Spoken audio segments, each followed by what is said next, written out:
हाँ नाज़रीन, नाज़रीन आ जाएं, कुछ लोग आ जाएं तो अपनी बात शुरू करें।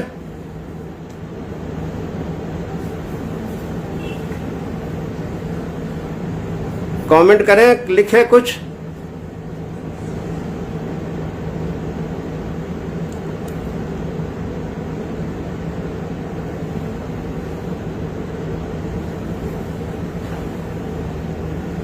हाँ अब मैं आपके सामने अपने वक्त पे आ चुका हूं।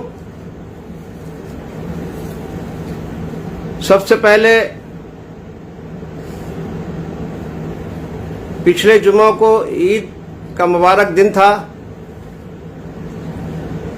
ईद की मुनासबत से सबसे पहले ईद की बहारें, अज़मतें, बरकतें मुबारक हो। ये ईद बहुत दुखों भरा ईद रहा,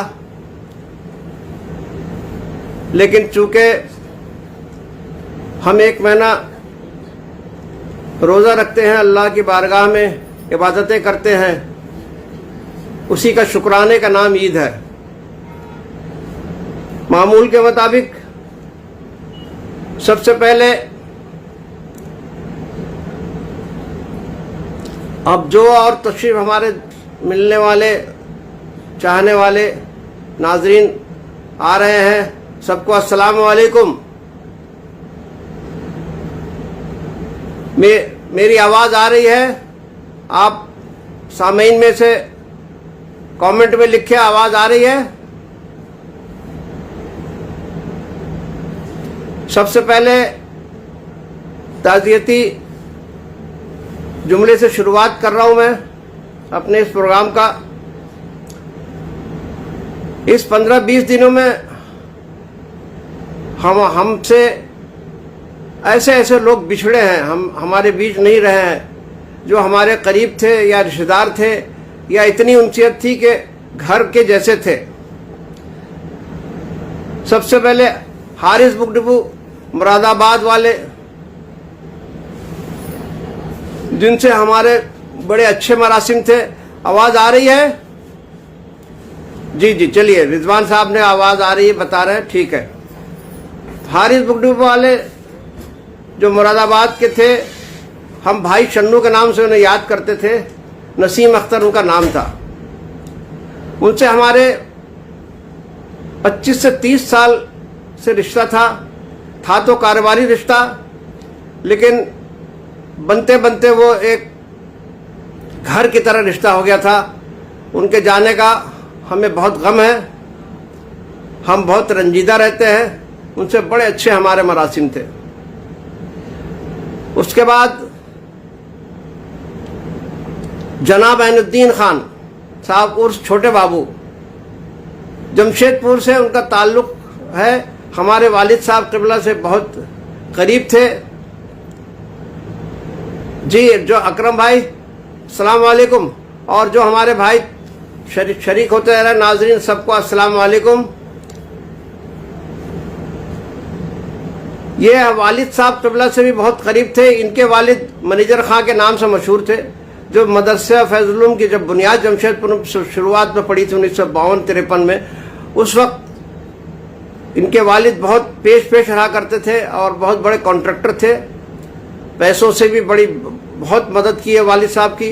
उनके साहबजादे थे ऐनुद्दीन खां। उसके बाद ये अब्बा से लगे रहे। इनके जाने का भी हमें मतलब बहुत गम है। हम इनके तमाम खानवादे वालों के साथ हम गम में बराबर के शरीक हैं। हम और हमारे तमाम भाई बहन सब बराबर के शरीक हैं और हमारे मिलने वाले भी शरीक हैं। उसके बाद सैयद सनाउल्लाह साहब, ये इदारे शरिया, आवाज आ रही है?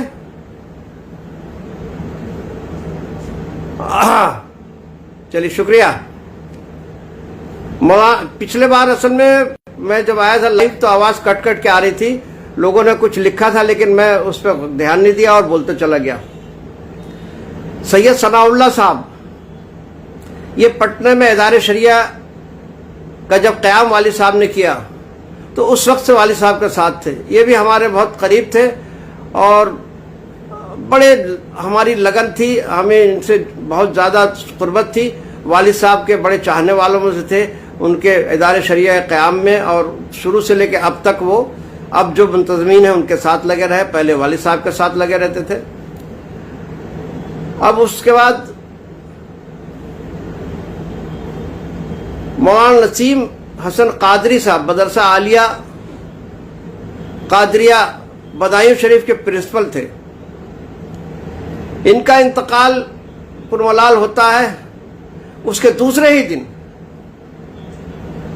शेख अब्दुल हमीद मोहम्मद सालिम कादरी साहब सजादा नशीन खानकाह कादरिया बदायूं शरीफ हमारे बीच नहीं रहे। बहुत सुलझे हुए पीर तरीक़त थे। वालेकुम अस्सलाम भाई, वालेकुम अस्सलाम। और बाद में जो नाज़रीन शरीक हो रहे हैं, अस्सलाम वालेकुम।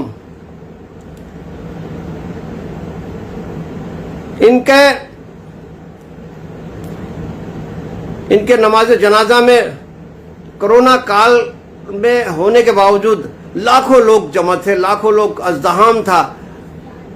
पुलिस महकमे ने उनके रास्ते रोके हुए थे। उसके बावजूद ये जो है जगह जगह से लोग किनारों से इधर उधर से मतलब आसपास का अतराफ के लोग जमा हो गए। और माशाल्लाह हमारे बड़े साहबजादे डॉक्टर खुशतर नूरानी साहब से बड़ी कुर्बत थी और सैयदुल हक साहब की वजह से ये बहुत करीब थे उनसे।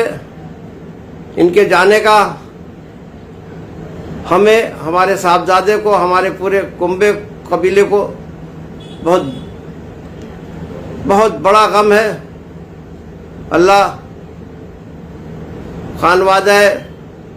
खानकाह कादरिया को अल्लाह ताला सब्र, इनके खानकाह के इनके जुमला वाले बच्चों को सबको सब्र दे अल्लाह। अब इसके बाद हम एक हमारा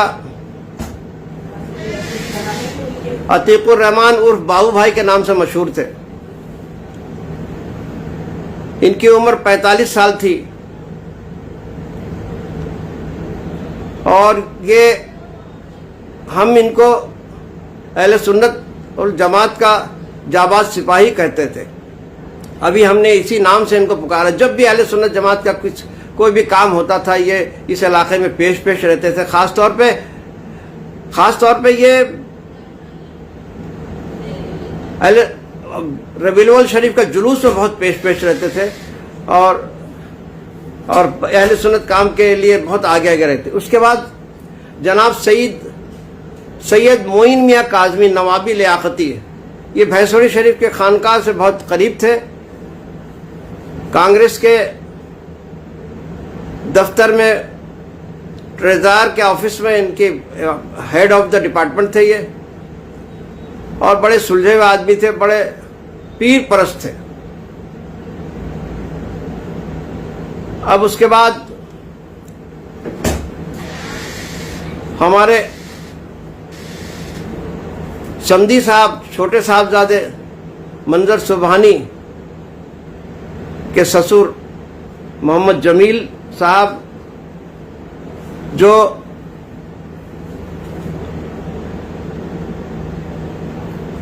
वो काफ़ी दिनों से बीमार थे और उसी हाल में उनका हॉस्पिटल में एडमिट किया। 6-7 दिन तक हॉस्पिटल में रहे और उनका इंतकाल हो गया। दिल्ली कब्रिस्तान जो है, दिल्ली के कब्रिस्तान में उनकी तदफीन हुई। उसके बाद एक खबर, दरगाह ख्वाजा साबिर पाक क्लियर के सजादा नशीन का भी इंतकाल हो गया। एजाज चिश्ती साहब उनका नाम था। फिर पीलीभीत के मौलाना अमानत रसूल कादरी साहब, इनका भी, ये भी हमारे बीच नहीं रहे। काजी नेपाल मुफ्ती उस्मान रजवी साहब इदारे शरिया नेपाल के काजी थे, वो भी हमारे बीच नहीं रहे। इसी बीच सूफी एकराम खां साहब धनबाद के, जो हमारे बड़े अब्बा के मुरीद थे और बड़े ही जानिसार मुर्दे में थे, और बाद में राशिद मियाँ के साथ भी ये लगे रहे। और फिर एक खबर कल हमें मिली है, हमारे छोटे भाई जनाब फैज़ रब्बानी साहब के समधी, जो जमशेदपुर में रहने वाले थे, जनाब तफक्कुर हुसैन साहब, सैयद तफक्कुर हुसैन साहब, वो भी हमारे बीच नहीं रहे।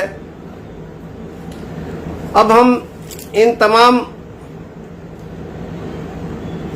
जिनका नाम हमने लिया, इन तमाम के लिए हम अपने खानवादे की तरफ से और नाज़रीन जो हमारे सामने मौजूद है और जो मौजूद नहीं है, सबके तरफ से अल्लाह ताला के हुजूर में दुआगो हैं। अल्लाह ताला इन्हें इनकी मग़फ़रत फरमाए, इन सबों को जन्नतुल फ़िरदौस में आला मकाम अता फरमाए, इनके लवाक़ीन को सब्र जमील अता फरमाए। अब हम आज के तनाजुर में फ़िलिस्तीन में इसराइल ने जो बर्बरता फैला रखी है, हम उसके तरफ आने से पहले एक नज़म है जो उसैदुल हक साहब, शहीद बगदाद उसैदुल हक साहब की लिखी हुई थी। आज के इस मंजर में मुनासिबत से लग रही थी, इसलिए हम इसको पहले इससे पढ़ के शुरुआत करते हैं। मुझसे अहबाब ये कहते हैं कसीदा लिखो, मुझसे अहबाब ये कहते हैं कसीदा लिखो, ईद का दिन है मुसर्रत का तराना लिखो, आज कुछ तज़किरे जाने तमन्ना लिखो, निखतो नूर के पैकर का सरापा लिखो। मगर अफसोस मैं किस दिल से करूं यार की बात, मगर अफसोस मैं किस दिल से करूं यार की बात, किस जुबान से मैं करूं जुल्फ़े तरहदार की बात, किस कलम से लिखूं राने गुलजार की बात, कैसे लिखूं गुल बुलबुल लबो रुखसार की बात। मुझको आता है फिलिस्तीनों के बच्चों का ख्याल, मुझको आता है फिलिस्तीनों के बच्चों का ख्याल, उनके सीनों में उतरते हुए नेज़ों का ख्याल, नौजवान बेटियों की रोती हुई बाहों का ख्याल, खून से भीगी हुई उनकी रदाहों का ख्याल। मुझसे अहबाब ये कहते हैं कसीदा लिखो, ईद का दिन है मुसर्रत का तराना लिखो। गरब उर्दुन के शहीदों का ख्याल आता है, गरब उर्दुन के शहीदों का ख्याल आता है, उनके सीनों में उतरते हुए नेज़ों का ख्याल, गरब उर्दुन के शहीदों का ख्याल आता है, कभी गज़वा के यतीमों का ख्याल आता है, उनकी मायूस निगाहों का ख्याल आता है, गिरिया करती हुई आंखों का ख्याल आता है। मुझसे अहबाब ये कहते हैं कसीदा लिखो, ईद का दिन है मुसर्रत का तराना लिखो। फिर भी अहबाब ये कहते हैं कसीदा लिखो, ईद का दिन है कोई शोक सा नगमा लिखो, कोई नगमा नहीं लिख पाऊंगा यज़दा की कसम, कुद्स में बहते हुए खून शहीदा की कसम। मेरे कश्मीर के रोने की सदा आती है, मेरे कश्मीर के रोने की सदा आती है, मेरे कंधार से आवाज़ बुका आती है, मेरे काबुल में मकानों से धुआं उठता है, मेरे शीशान की गलियों में लहू बहता है। हाँ, हमियत को अगर मैं मिटा दूं तो लिखूं, अपनी खुददारी को सूली पे चढ़ा दूं तो लिखूं, अपनी गैरत को अगर आग लगा दूं तो लिखूं, अपने एहसास की दौलत को लुटा दूं तो लिखूं। मुझसे अहबाब ये कहते हैं कसीदा लिखो, ईद का दिन है मुसर्रत का तराना लिखो। आप बैतुल मुक़द्दस में, पहले मुख्तसर सी बैतुल मुक़द्दस की तारीख बयान करता चलूं। बैतुल मुक़द्दस वो सरजमीन है, मुक़द्दस सरजमीन है, जिसमें हज़रत इब्राहिम अलैहिस्सलाम उसकी तरफ उन्होंने हिजरत करी। और सुकूनत अख्तियार करी। लूत अलैहिस्सलाम, दाऊद अलैहिस्सलाम, हजरत मूसा अलैहिस्सलाम, हजरत ईसा अलैहिस्सलाम, न जाने 1000 मतलब जना अंबिया कराम के मज़ारात वहां पर हैं। हमारे नबी सल्लल्लाहु अलैहि वसल्लम ने मेराज, वहीं से मेराज के लिए तशरीफ ले गए। वो सरजमीन, मुक़द्दस सरजमीन बैतुल मुक़द्दस, जिसे फिलिस्तीन कहा जाता है, यहूदियों को 1943 में जर्मनी में जो खुरेजी हुई, उसमें 60 लाख यहूदी के कत्ले आम हिटलर के जरिए हुआ। उसके बाद कुछ लोगों को हिटलर ने छोड़ दिया, एक नाव में वो इधर से उधर हिजरत करते रहे और कोई सरजमीन उनको कोई लेने के लिए तैयार नहीं था। वो कनाडा, कभी कहीं भटकते रहे और इसी फिलिस्तीन में वहाँ के मुसलमानों ने उन्हें शेल्टर दिया, उन्हें जगह दी। आज वो उन्हीं का, जहाँ वो रिफ्यूजी बनकर आए, आज उनके जान मतलब जन बमों की बरसात कर रहे हैं। ये भी नहीं देख रहे हैं कि छोटे छोटे बच्चे यतीम हो रहे हैं, माओं को और आबादियों में रॉकेट लॉन्चर बरसा रहे हैं। लेकिन हमारे भी जो फिलिस्तीन के नौजवान हैं, उन्होंने भी करारा जवाब दे रहे हैं, वो डर नहीं रहे। अब सुनने में आ रहा है ये तो लड़ाई आगे जाती, अब बाद में जो आने वाले हजरात हैं उन सबको अस्सलाम वालेकुम। लेकिन आज कुछ रिपोर्टें आ रही हैं कि जब फ्रांस, अमेरिका और हर जगह अक़वाम मुत्तहिदा में भी इसके करारदाद पेश हुए, जहां अमेरिका ने 1-2 बार वीटो लगाया, लेकिन वो कितनी बार लगाता, उसने उन्हें दबाव बनाना शुरू किया कि आप मतलब जो है ना इसको रोके। तो अब सुनने में आ रहा है कि वो सीज फायर के लिए तैयार है। और दूसरे जराए से ये भी सुनने आ रहा है कि फिलिस्तीन के मुसलमान जश्न मना रहे हैं कि हमारी जीत हो गई। बैतुल मुक़द्दस वो सरजमीन है, वो पाक सरजमीन है जिस पे इसराइल की नापाक नज़र गड़ी हुई है। अल्लाह ताला से दुआ कीजिए कि अल्लाह अपने गैबी ताकत से उनको नेस्त नाबूद कर दे। फिर सलाहुद्दीन अय्यूबी, फिर कोई तारिक बिन ज़ियाद भेज दे, इनको नेस्त नाबूद कर दे। आप दुआ करें, अल्लाह ताला मतलब जो है इनको ऐसा इस कैफे किरदार तो पहुंचा दे कि यहाँ जहां से वापस 56 मुल्क इस्लामी ममालिक खामोश है।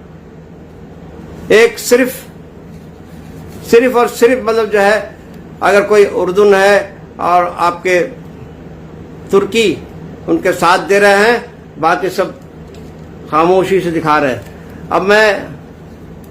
अब इसके बाद आप दुआ करने के लिए मैंने अपील करी है, दुआ करें अल्लाह ताला जो खबरें आ रही हैं वो सही हो और वहाँ मुसलमान फिलिस्तीन, मुसलमान आलम को फतह नसीब हो। जो खबरें आ रही हैं वो सही हो तो दिल को सुकून मैसर हो। हम आते हैं इस कोरोना महामारी की तरफ। उससे पहले 2 बातें और बताता हूँ चलूं कि एक तो अभी सुदर्शन टीवी ने फिर नापाक हरकत करी है।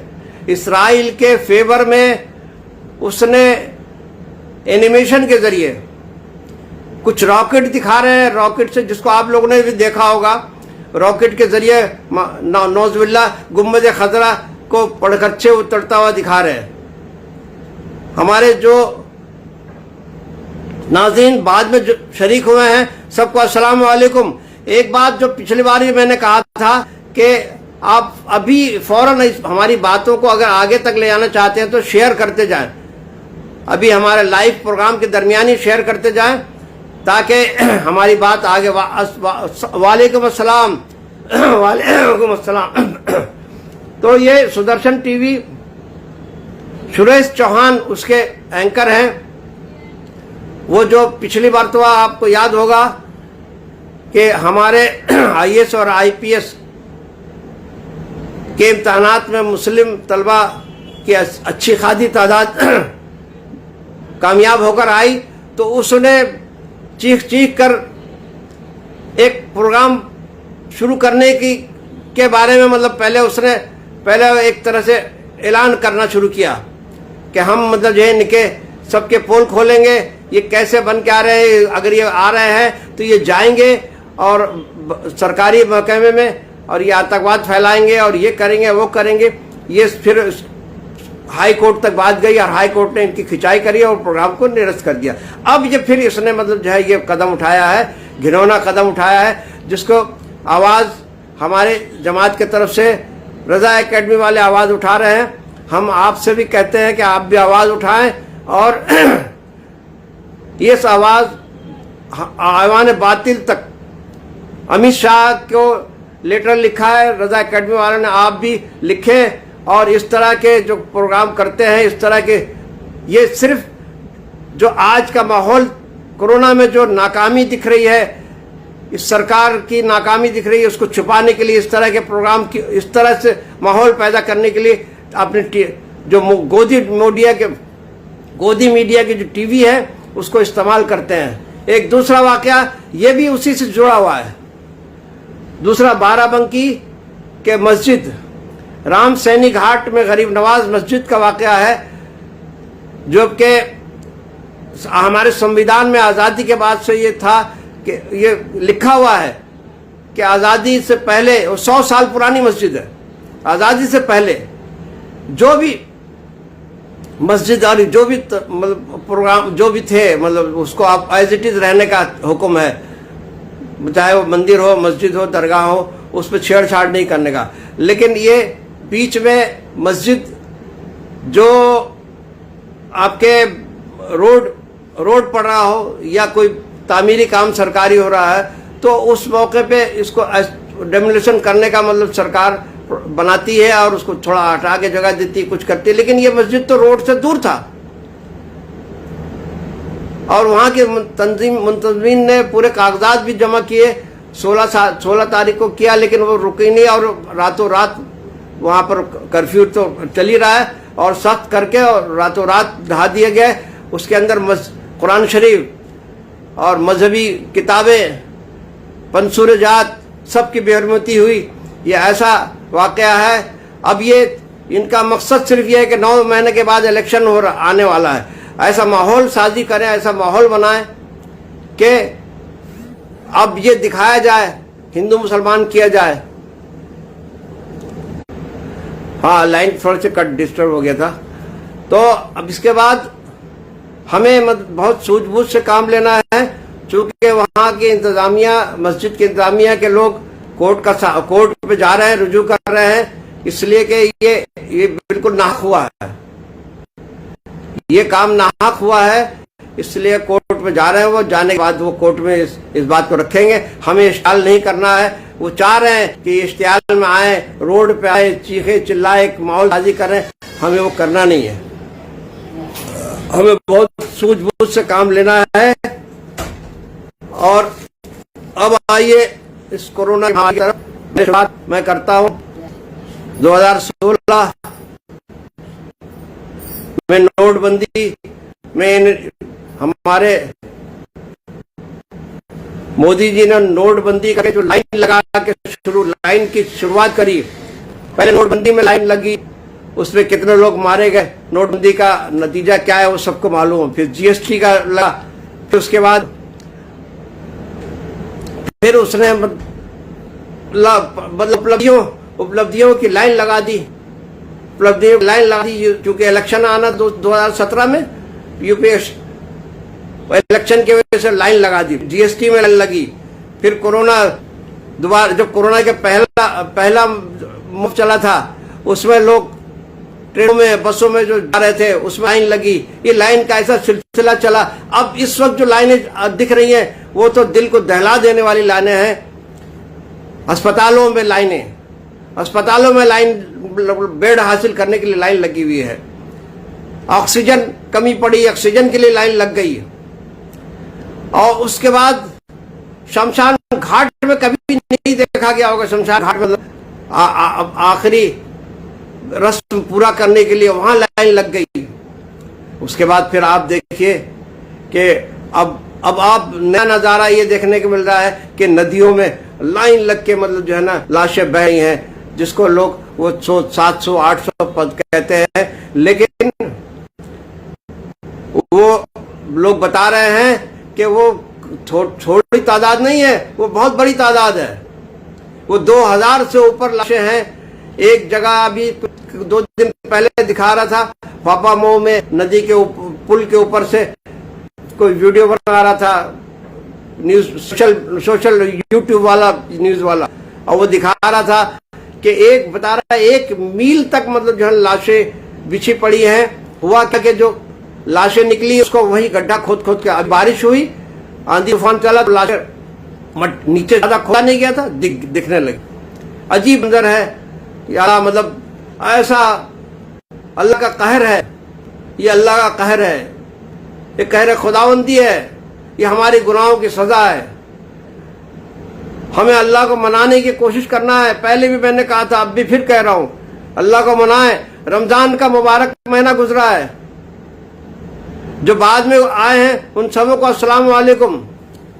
हाँ, मस्जिद के बारे में एक बात मेरे रह गई। अभी मैं कुछ देर पहले ही, जब मैं लाइव आने से पहले मालूम हुआ कि वो उनके जो कमेटी के लोग थे, वो पुलिस ने उनके बजाय मतलब पुलिस ने गलती करी है और मतलब वो एफआईआर मतलब उन्हीं के ऊपर कर दिया गया, उन पे एफआईआर कर दिया गया। अब आप, और ये सरकार जो है अब बिल्कुल मतलब जो है इस कंडीशन में आ गई है, बिल्कुल फेलियर हो चुकी है। इसलिए कि पंचायत का इलेक्शन में यूपी में देख लिया इनका हशर। अब इनको अब ये इन्होंने मस्जिद तोड़ के, मस्जिद को मसमार करके, शहीद करके ये एक इशू बनाने की कोशिश कर रहे हैं। ये सुदर्शन टीवी वाले के जरिए ये करके इशू बनाने की कोशिश कर रहे हैं। ये इनका काम ही है, हिंदू मुसलमान करना, मंदिर मस्जिद करना। इस तरह से ये लोगों के सेंटिमेंट को भड़काते हैं। और अब आप, हम और आपको सबको अपने अपने होश करना है। जिस तरह से बंगाल के मतलब वहाँ की जनता ने, पूरी मशीनरी इनकी लग गई, लेकिन उनका जनता ने उनको बता दिया कि माशाल्लाह माशाल्लाह, अस्सलाम वालेकुम। इस दानी मियाँ भी मतलब शरीक हैं, अस्सलाम वालेकुम। अब मैं ये बाराबंकी की बात आ गई सब इंशाल्लाह। अब मैं जो है आपको अपनी थोड़ी सी बात अब करके ख़त्म कर रहा हूँ अपनी बात को, कि मेरा ये सरकार को जो इनकी उपलब्धियां जो है, इन्होंने पूरे 7 साल में एक भी ऐलान तो बहुत सारे एम्स हॉस्पिटल के हुए, लेकिन एक भी कंप्लीट नहीं हुआ। सारा कुछ जो कुछ भी ये कर रहे हैं सब कांग्रेस के दिए हुए, कांग्रेस के हॉस्पिटल हैं, कांग्रेस के ऑक्सीजन के फैक्ट्रियां हैं, कांग्रेस के सब कुछ बनाया हुआ उसी पे मतलब ये चल रहा है। और उस पर कुछ बढ़ाने की कोशिश नहीं करी इन्होंने। 1 साल तक लोग या बोलते रहे कि कोरोना के दूसरा वेव आएगा, और ये जनवरी में हमारे प्रधान सेवक जनवरी में सीना ठोक के कह रहे हैं कि हमने मतलब कोरोना पे काबू पा लिया है, हम कोरोना पे काबू पा चुके हैं। पूरी दुनिया में दूसरे जगह लोग अभी भी कोरोना से मतलब परेशान हैं। हाँ, अच्छा इसका तो है ही, उसका तो मैं बता ही दिया, लास्ट वैक्सीन के लिए भी लाइन लग रही है। वैक्सीन खत्म, जहां जा रहे हैं वैक्सीन बोले 5 दिन का है, 3 दिन का है, 2 दिन का, वैक्सीन भी सही से सप्लाई नहीं हो रहा है। राहुल और दूसरे विपक्ष ने इनसे कहा, हमारे अरविंद केजरीवाल ने इनसे कहा कि आप 2 कंपनियों से वैक्सीन बनवा रहे हैं, कम से कम 8-10 कंपनियों को फार्मूला दें और उसे बनाने की बात करें। अब जाके इन्होंने शायद देने की बात चल रही है, उसमें करा है कि नहीं करा है ये अल्लाह ही मालिक है। ये तो हाल है। अब ये सारी बातें होने के बाद मैं इंशाल्लाह अब आप हाँ सेंट्रल विस्टा में तामीर में 2000 करोड़ रुपए लगा रहे हैं और उसका काम रोक भी नहीं रहे हैं, वो चल रहा है। उसमें मोदी जी का घर भी है। इनके सिर्फ मतलब जो सरकारी पैसे हमारे और आपके जो पैसे हैं वो इन्हीं सब कामों में इस्तेमाल हो रहा है। अल्लाह खैर करे। ये फिरका जो फिरका वाला फैला रहे हैं, अल्लाह खैर करे, अल्लाह खैर करे, अल्लाह खैर करे। अब हम और आपको दुआ करना है, अल्लाह ताला ऐसे असबाब पैदा करे, अल्लाह ताला ऐसा असबाब पैदा करे कि हिंदुस्तान से कोरोना मर्ज दफा हो जाए। आने वाले वक्त में जब फिर से मार्केट खुलेगी, फिर भुखमरी और बेरोजगारी और कारोबार के पोजीशन अभी तक सरकार कुछ उस पर कोई एक्शन नहीं, कोई प्लानिंग नहीं बता रही है। अब हम चाह के पिछले मरतबा हमने कहा था कि अब थोड़े कम वक्त लेंगे, लेकिन फिर वक्त ज़्यादा हो गया। अब अपनी बातों को ख़त्म करता हूँ। मैं फिर चलते चलते आपको सबको ये बात कह रहा हूँ, ज़्यादा से ज़्यादा आप शेयर करें ताकि हमारी बात इसको ज़्यादा से ज़्यादा शेयर करें, कमेंट करें, शेयर करें, कमेंट करें, शेयर करें ताकि ये बात दूसरे जगह पहुँचे। इसके साथ ही जो बाद में शरीक हुए हैं उनको सबको अस्सलाम वालेकुम। हमारे जालती बाबू भी हैं, हमारे बहारुल भी दिख रहे हैं, शरानी नज़र नहीं आ रहे हैं, अपनी बातों को ख़त्म कर रहे हैं। अस्सलाम वालेकुम।